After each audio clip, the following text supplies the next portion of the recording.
விவாத நிகழ்ச்சியில் திமுக குண்டர்களால் தாக்கப்பட்டுள்ளார். இது மிக பெரும் ஒரு கண்டனத்துக்குரியது. இது மிகப்பெரிய ஒரு பெரிய போராட்டங்கள் நாளைக்கு தொடர்ச்சியா வெடிக்க போகுது. நாங்க விவாதத்துக்கு வந்தா விவாதத்தை விவாதமா பாருங்க. என் தம்பியிடம் உங்களிடம் கருத்தியெல்லாம் மோத முடிஞ்சா கருத்தியெல்லாம் மோதுங்க.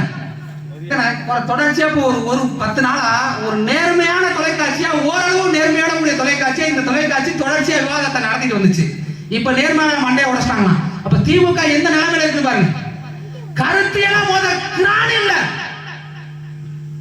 அப்ப என் தங்கச்சி இப்ப பேசுமா மகன் வந்து என்னன்னு பேச கொள்கை சொல்லுது. யாராவது சொல்ல பணத்தை சம்பாதி என்ன தெரியுமா பயம்?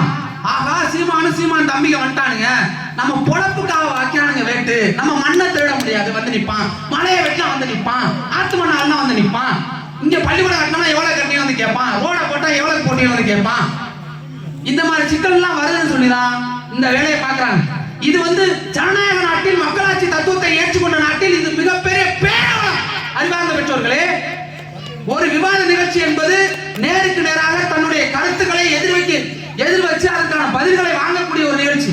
இந்த நிகழ்ச்சியில உட்கார்ந்து மண்டையை பழகிறது, எழுத்து பேச விடாம பண்றது, அராஜகம் பண்றது, இதுவா ஆட்சி? இதுவே திமுகவின் கேடுகட்ட ஆட்சிக்கான சாட்சி.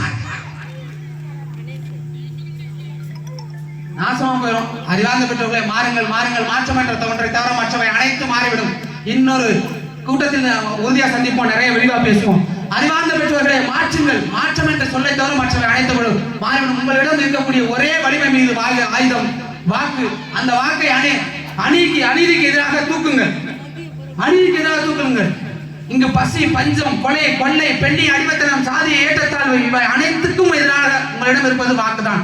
அந்த வாக்க வரக்கூடிய 23ஆம் தேதி, ஏப்ரல் 23ஆம் தேதி நீங்கள் வாக்குச்சாவடிக்கு சென்று எங்கள் அண்ணி இந்துஜா ரமேஷ் அவர்களுக்கு உங்களுடைய பதிப்புக்கு வாக்குகளை செலுத்தி அந்த வாக்குகள் மே 4ஆம் தேதி எண்ணப்படுகின்ற போது அனைத்து உலக தமிழர்களும் அங்கே உட்கார்ந்து தொலைக்காட்சியில பார்த்துக் கொண்டிருக்கின்ற போது எங்கள் அருமை பெருமாட்டி வேலுநாச்சியார் எப்படி இழந்த நிலத்தை மீண்டும் பிடித்த வரலாற்றின் மானம் மறத்தி எங்கள் பாட்டியார் வேலுநாச்சியின் நேரடி வாரிசு எங்கள் அண்ணியார் ரமேஷ் இந்துஜா அவர்கள் சிவகங்கை தொகுதியிலே முன்னணியில் இருக்கின்றார் என்ற செய்தி வருகின்ற போது உலகமே பார்க்கும் சிவகங்கை சீமையின் அருமை பெருமாட்டி வேலுநாச்சியாரின் பேத்தி இந்துஜா ரமேஷ் அவர்கள் வென்று விட்டார் என்ற செய்தி வர வேண்டும். வரலாற்றில் ஒரு மிகப்பெரிய வாய்ப்பு உங்களுக்கு காத்துக் கொண்டிருக்கிறது.